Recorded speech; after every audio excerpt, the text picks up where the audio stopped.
tinanong kung magkano at sabi nyo bilyon. Kailan po itong unang bilyon na kumita kayo sa DPWH?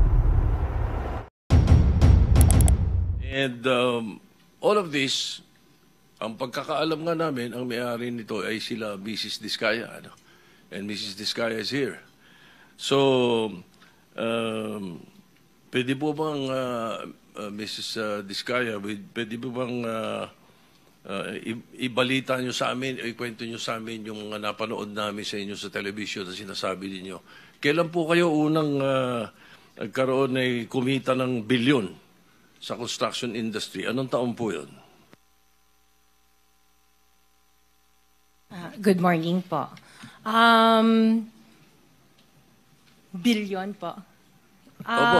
Kwento nung, narinig po namin sa television, sinasabi nyo sa interview nyo dahil tinanong kayo kung anong naging gateway para gumanda ang buhay nyo. Sabi nyo kayo hindi naman nakakaangat nung araw. At tapos sabi ninyo ay noong DPWH na kami.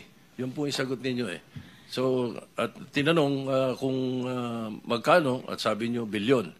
Kailan po itong unang bilyon na kumita kayo sa DPWH?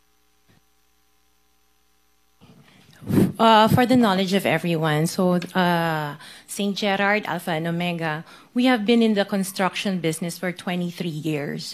So I would presume na in the 23 years, pwede naman siguro kami po kumita. Yung billion, when I said DPWH, because prior to that, we were in local government. So ang hirap makasingil sa local government. They spliced the video that was taken of me and just mentioned the DPWH. So, contractor na po kami for 23 years. So you're saying that the television station and the persons interviewing you edited your answers? I think so, sir, kasi I did mention that I was doing local government as well as private po. Yeah, if I may, with the permission of the chairman, Senator President Protem. Ma'am Sara, ano ba naging trabaho niyo bago kayo pumasok sa mga kontrata sa gobyerno?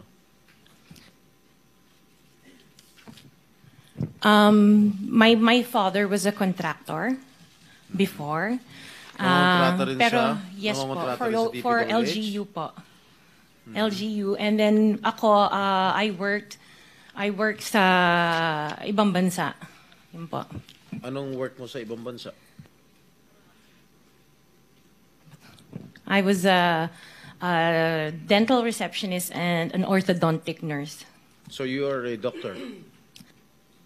Nurse? No po. Yung asawa mo, ano trabaho? He works sa isang development corporation. And him and his brother were parang private contractors sa subdivision namin.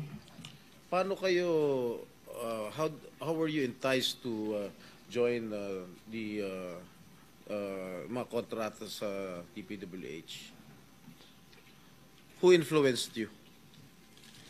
Wala naman po. Nakita namin on PhilJeps na may mga projects na pwede palang mag-join. So we joined the bidding na we know that we were qualified for. All right, Mr. Chair, I would like to reserve all my questions if my turn comes already. Thank you, Mr. Chairman, to continue. Senator, Mr. Chairman. Mr. Chairman, Okay, with the permission of Senator Minority Leader. Soto, the Minority Leader. Ma'am,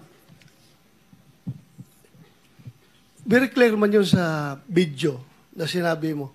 Kung kailan kayo kumita ng malaki, sabi mo, noong nag-DPWH na kami. Ngayon, gusto mong i-attribute yung wealth ninyo going back noon pa sa tatay mo, noong nagsimula kayo ganon. Pero very clear, the video won't lie. Sinabi mo, noong nag-DPWH na kami. Yes po. So, kailan ba kayo nag-DPWH? Parang sometime in 2012, nag-start kami with DPWH. Can you be definite with your answer? Parang 2012? Oh, please, because you're under oath, please. Yes po. Make sure of your answers. Sometime in 2012, we started with DPWH. We started with joining biddings. Pero prior to that, we were with local government. Yung mga flood control projects, kailan kayo nag-engage ng flood control projects sa DPWH? Siguro mga 2016 onwards. Please make sure of your answer. Yes po, 2016 onwards po. 2016 onwards? Yes po. 2016 onwards. May follow-up Yes, ka sir. ba? Yeah, Okay. Go ahead, sir. Go ahead. All right. Kasi based on your... Una sa lahat, would like to clear the reason that we're asking you this, and centering on you at the start. Ganon din ang gagawin namin takbo doon sa ibang mga kontratista rito na imbitin natin na nasa top 15 ng presidente. Nasa top 15 ng presidente, may mga flood control projects, mayroong guni-guni, mayroong ghost, mayroong nagawa, may nagawang palpak, okay, may nagawang tama. Ngayon, tapos marinig namin yung kwento sa television na tungkol doon sa sinasabi nyo na napakarami ninyong kinita at ika nga sa DPWH to 2016 kayo nag-umpisa sa DPWH. Pero yung mga pinakitang mga sasakyan ninyo ay 2022, 2025, 2024. So, lately, yung matindi, hindi po ba, na mga income ninyo? Mga anong taon kaya sa tingin ninyo? What year would you say that you were able to engage or be able to get projects from the DPWH for flood control projects? What year? Yun nga po, nag-start kami makakuha ng pailan-ilan, pero 2016 po onwards. Po. Yes. 2016 onwards. In 2017, how much did you pay the BIR on your income tax? Sorry, I don't have the data on me right now kasi I have an accountant that handles that po. Pero I can get it for you. Yes, please. May we request that Yes po. we find out how much your income taxes were paid from that time, 2016 to the present. No? Okay po. All right. Now, Mr. Chairman, in 2015, St. Gerard, which you own also, no, Mrs. Discaya, was suspended by the DPWH. In 2020, they were blacklisted by the DPWH.